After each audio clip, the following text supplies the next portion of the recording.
सबसे पहले इसमें देखा जाए तो किसी राशि पर प्रथम 2 वर्ष तक 4% का इंटरेस्ट लगा रहा है, फिर अगले 4 वर्ष तक कितना लगा रहा है 6%। लेकिन पुनः जब 6 वर्षों तक की बात किया है 8% की दर से, तो टोटल वर्ष कितना दिया है 9 वर्ष। तो याद रखिएगा कि जब मूल राशि ये बोला है मूल राशि, तो हमेशा मूल राशि आपको शॉर्ट तरीका बताते हैं 100 मान लेना है, ठीक है। क्योंकि मान लीजिए मूल राशि जो मालूम नहीं वो 100 हो जाएगा और समय यानी मेरा ये हो जाएगा मूलधन, यानी मूलधन जो है मेरे पास वो कितना का है 100 रुपया का। अब पूरा जो समय है मेरे पास जो पूरा समय है कितना वर्ष का 9 वर्ष। तो अकॉर्डिंग टू क्वेश्चन के हिसाब से अगर चला जाए तो देखिए किसी राशि पर प्रथम 2 वर्ष तक 4%। तो मान लीजिए कि अगर हम चले 2 वर्षों में तो कितना का इंटरेस्ट लग रहा है 4 का, तो हम कह सकते हैं इसका एसआई निकल कर आ जाएगा 2-4%, यानी इसका एसआई जो निकला है कितना का निकल गया 8%। क्लियर है। फिर अगेन जब चलेंगे इसके अगेन तो देखिए अगले 4 वर्षों तक, यानी फिर अगेन स्टेप में बोला है कि अगले 4 वर्षों तक कितना का इंटरेस्ट लगा रहा है 6% का। तो इसका एसआई निकाल दिया जाए यानी 6-4, तो ये हो जाएगा 6 का 24%। क्लियर है। फिर अगर यहाँ से देखा जाए नाव में, यहाँ से देखिए अब कह रहा है कि पुनः 6 वर्ष तक खातिर 8% का वार्षिक ब्याज लगा दीजिए, लेकिन टोटल समय कितना का अंदर होना चाहिए 9 वर्ष। तो देखिए सबसे पहले आपने कौन साल खातिर लगाया था 2 साल खातिर, फिर आप कितने लगाए थे 4 साल खातिर। देखो 2 वर्ष 4 वर्ष, तो दोनों को ऐड कर देंगे तो कितना हो जाएगा 6 वर्ष। तो सही बात है 6 वर्ष के बाद हम लगाएंगे कितने परसेंट का 8% का, लेकिन टोटल समय कितना का होना चाहिए 9। तो 4 को 2 6 हो गया, तो बचा कितना आपके पास 3, यानी 3 वर्ष खातिर आपको लगाना है कब परसेंट का दर 8% का। तो हम कह सकते हैं कि सर इसका एसआई निकलेगा 24%।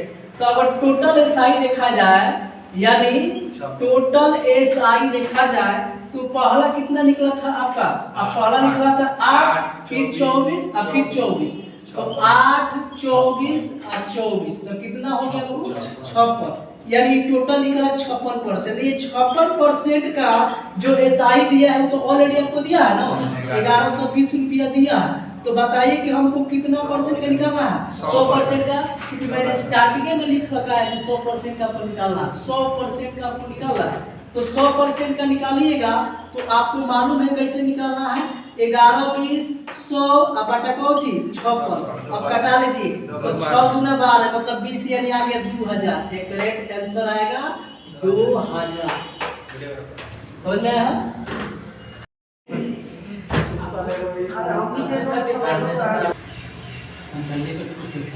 देखिए सॉल्यूशन करेंगे तो आप इमेजिन कीजिए कि पहले मेरे पास कितना रुपया है टोटल। देखिए 1000 रुपया है और 1000 रुपया के कुछ भाग पर 8%, अरे कुछ भाग का पहिलका भाग मान लो कि पहिलका भाग लगा होता 8% का और दूसरा कितना लगा रहा हूँ 10% का लगा रहा है। इसका टोटल औसत कितने का लगा रहा है 9.2 का।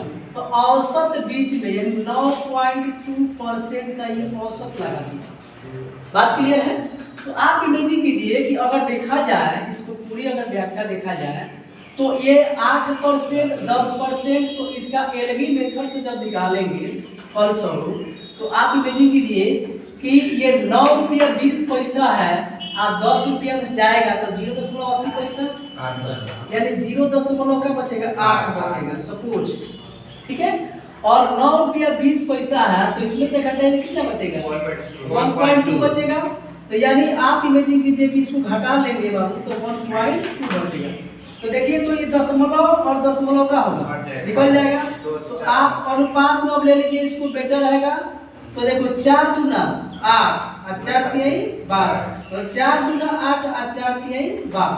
तो एक बात बताइए टोटल अनुपात कितना का हुआ 5 का। कितना रुपया लिया था 1000, तो 1 यूनिट का मान निकालिएगा तो कितना निकलेगा है ना 200।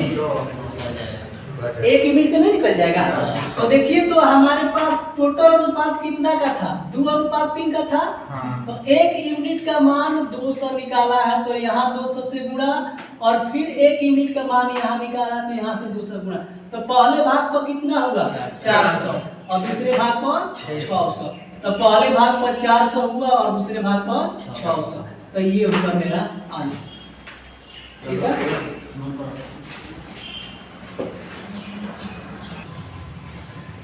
सबसे पहले यहाँ देखा जाए तो ये कह रहा है कि श्री साने ने 10% वार्षिक और 12% वार्षिक दर पर साधारण ब्याज की दर से ए और बी योजनाओं में कुल इतने राशि का निवेश किया। ठीक है, यानी ए और बी जो है ना, ए और बी का कुल संपत्ति कितना है 16,500, यानी दोनों को मिलाकर है। ठीक है, और इस पर कह रहा है कि इसी पर क्या कर रहा है, एक तरफ ए है एक तरफ क्या है बी है। तो ए जो कर रहा है, मान लीजिए ये ए है और ये मान लीजिए बी है, तो ए कर रहा है 10% इस पर और बी कर रहा है 12%। चलो ठीक है इतना। उसके बाद कर रहा है कि 2 वर्षों के लिए निवेश किया गया यदि अर्जित ब्याज कितना राशि होना चाहिए 3620। तो एक बात बताइए कि टोटल ब्याज हमको 2 वर्षों के लिए निवेश किया गया है 3620 रुपया। तो 1 वर्ष का निकालिएगा तो 18 दूना 36 है, 10 दूना 20। क्लियर? तो 18 से 10 निकल जाएगा। यानी इसका मतलब ये होगा कि अगर देखा जाए यहाँ से टोटल, तो पहला किया था 10 का और दूसरा किया 12 का, और मेरा ब्याज कितना आया 1810 का।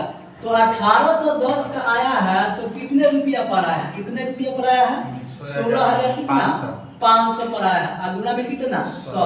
तो 2 जीरो से 2 जीरो कटा लो और इसको कटाओ 5 से कटाओ तो 5 से भाग देगा ऊपर वाला। जैसे 1810 हुआ तो 5 × 15 5 × 6 30 5 × 10, ये कितना आया 362। तो ऊपर आएगा 362 और इसको कटाइएगा तो 5 × 15 यानी 33 आ जाएगा। क्लियर है? यानी हमने क्या देखा कि अगर इसकी पूरी बात करें हम तो 10% ऑलरेडी था, ये इधर 12% था, इधर आया 362 बटा कौन सी इसमें आया है परसेंट में आया। क्लियर है? तो आप देखिए ध्यान से देखिए, सबसे पहले इस 33 को हटाइएगा, या तो भाग देकर दशमलव में ला लेंगे, या तो आप इसको इजी तरीका करना चाहते हैं तो इस 33 को हटाने का कोई तरकीब सोचिए। तो 33 कैसे हटेगा, जब यहाँ 33 से गुणा करेंगे, तो 33 से जब गुणा करेंगे तो सब में करना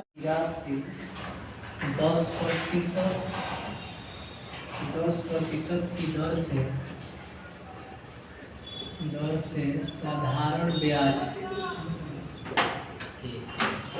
ब्याज तथा दूसरी दर से दूसरी रकम 20% प्रति वर्ष की दर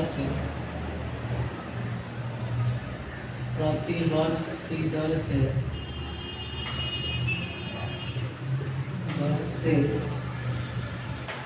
निवेश करता है, निवेश किया कुल निवेश की गई राशि,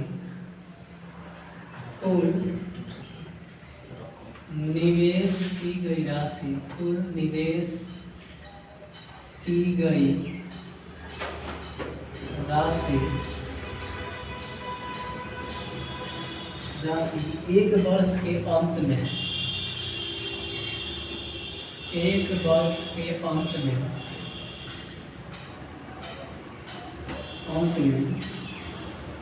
14% प्रति वर्ष अर्जित किया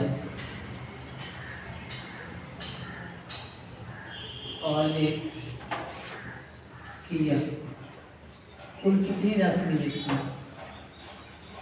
कुल कितनी राशि निवेश किया?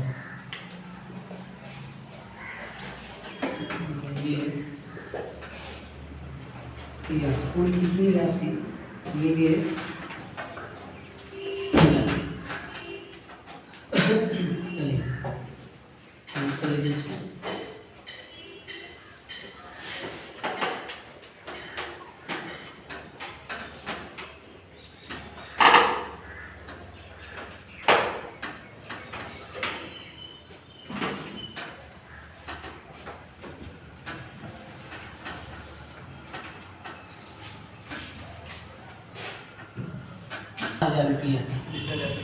क्लियर है? और कह रहा है कि उस राशि पर 10% की दर से साधारण ब्याज तथा दूसरी रकम 20% का लगाया है। एक बात बताइए कि हमारे पास कुल जो मूलधन है वो है 12,000। पहला भाग पर जो लगाया गया है दर, पहला भाग पर लगा 10%, तो पहला भाग पर लगाया है 10%, जबकि दूसरे भाग पर जो लगाया है वो हमारा है 20%। तो हम क्या करेंगे कि जब इसको निकालेंगे तो पहला भाग हो जाएगा 10% का, दूसरा हो जाएगा 20% का, और इसका पूरा निवेश किया है कितने परसेंट पर? 14% पर। तो 14% पर एक साल का निवेश किया है, तो एलगी मेथड लगा देंगे इसका। तो इसमें घटाएंगे तो कितना बचेगा? 6। कितना बचेगा? 6। और इसमें कितना बचेगा? 4। यानी 6:4 का रेशियो मेरे पास निकल कर आया। तो यानी 6:4 का जब रेशियो निकल कर आया है तो ये 3 दूना 6 और 2 दूना 4, यानी 3 2 5, यानी पूरा यूनिट कितना का निकला है? 5 का निकला है। समझ में आता है? तो देखिए हमसे ये पूछा गया है, बात समझिए, हमसे किसी का भाग नहीं पूछा गया है। समझ रहे हैं? ये पूछा क्या है कि कुल कितनी राशि निवेश किया। तो आप इमेजिन कीजिए, इसको दो तरीके से बना सकते हैं। पहला चीज ये है कि आप एक बात बताइए कि पहला भाग पर कितना है? 3, और दूसरा भाग पर कितना है? 2। तो आप बताइए कि है पहिल का भाग है ना, है पहिल का भाग है कौन है? दूसरा का भाग। तो पहिल का भाग पर 3 है और दूसरा का भाग पर कितना है? 2। और टोटल अमाउंट मेरे पास कितना था? किस पर लगा है? पर लगा है। तो देखो 12,000 पर लगा है ये टोटल अमाउंट। तो एक बात बताइए हमको कि यहाँ 3 और 12 का कॉम्बिनेशन करे तो 3 चौका 12, मतलब कितना हो जाएगा? कितना होगा? 400। 4 तिहाई 12 हो जाए ना? 4,000 होगा? 4,000 होगा। कैसे? देखिए 12,000 है तो 4,000 का हो रहा है, यानी को से गुणा कर रहे हैं, 4 से गुणा, मतलब 4,000 से गुणा कर रहे हैं। तो इधर भी कितना से करेंगे हम? 4,000 से। तो जब 4,000 से गुणा करें तो इतना इधर कितना निकलेगा मेरा? 8,000 निकलेगा। देखो बात समझो मेरा, इधर 8,000 निकला है। तो इधर जब और दूसरा का भाग पर निकला कितना? 8,000, यानी इन दोनों भागों को मिलाएंगे टोटल भाग निकालेंगे, टोटल पार्ट, तो कितना निकल जाएगा? 20,000 एक्यूरेट आंसर। ठीक है? एक बात और सुन लीजिए ध्यान से।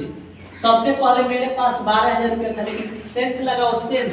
परमेश्वर ने 12,000 रुपया की राशि कावना दर पर दिया है 10 का, लेकिन दूसरी रकम मालूम नहीं है, लेकिन दिया कितना? 20% का। तो आप बताइए कि 10% पहिल का भाग, 20% दूसरा का भाग, लेकिन दोनों का मिश्रण कितना का दिया है? 14 का। तो जब इसमें एलगी मेथड लगाएंगे तो 6:4 का आएगा, और 6:4 को जब हल करेंगे तो 3 कितना आ गया? 2 का। तो पहिल का भाग पर कितना यूनिट? 3 का, और दूसरा का भाग पर 2 का। तो पहिल का भाग पर 3 यूनिट, दूसरा का भाग पर 2 यूनिट। तो 3 से 12 में कितना का लेप हो रहा है? 4,000 का।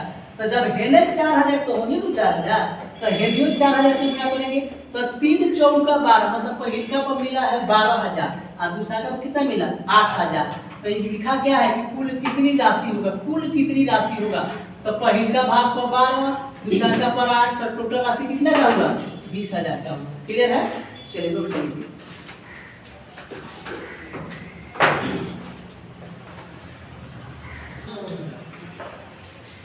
एक राशि 5,000 रुपया है और इसी राशि को पहला दर लग रहा है 6 का, दूसरा दर लग रहा है कितना का, 9 का। लेकिन बात यहाँ पर ही कहा गया है कि एक वर्ष के बाद उसको कितना ब्याज के रूप में मिलता है, 390, यानी ब्याज के रूप में उसको मिल गया 390। तब हमको बताना है कि 6% पर लिया गया राशि और 9% पर लिए गए राशि का अनुपात क्या होगा, अनुपात। तो आपके पास दो तरीका है, या तो इस परसेंट को लेकर इन रुपयों को भी परसेंट में चेंज कर दो, या इस परसेंट को लेकर इस रुपया को इसके जैसा बना दो, मतलब परसेंट को लेकर रुपया को बना दो। इस मान लीजिए कि आप देखिए 5000 पर कितना लगा है, 6%। तो हमको बात बताइए कि 5000 पर 6% आप लगा दीजिएगा तो 2 जीरो से 0 तो 6 5 30, 300 रुपया मिल जाएगा। यानी आपको 6% पर कितना रुपया मिला, 300। और दूसरा कितना लगाना है, 9 का। तो 5000 का आप 9% निकालिएगा तो 450 हो जाएगा ना बाबू। बात सुन रहे हैं, आपको ब्याज कितना मिला, 390 का मिला। तो 390 का ब्याज ले लीजिए और इसका अंतर देखिए तो इसमें कितना का अंतर हो जाएगा मालूम है, ये आपका 60 का अंतर हो जाएगा, होने 90 का। तो 0 से 0 कटा दीजिए और 3 दूना 6 और 3 3 के 9, यानी 2:3 एक्यूरेट आंसर आएगा इसका। ठीक है, आपका मर्जी है, या तो परसेंट में भी इसको चेंज कर सकते थे।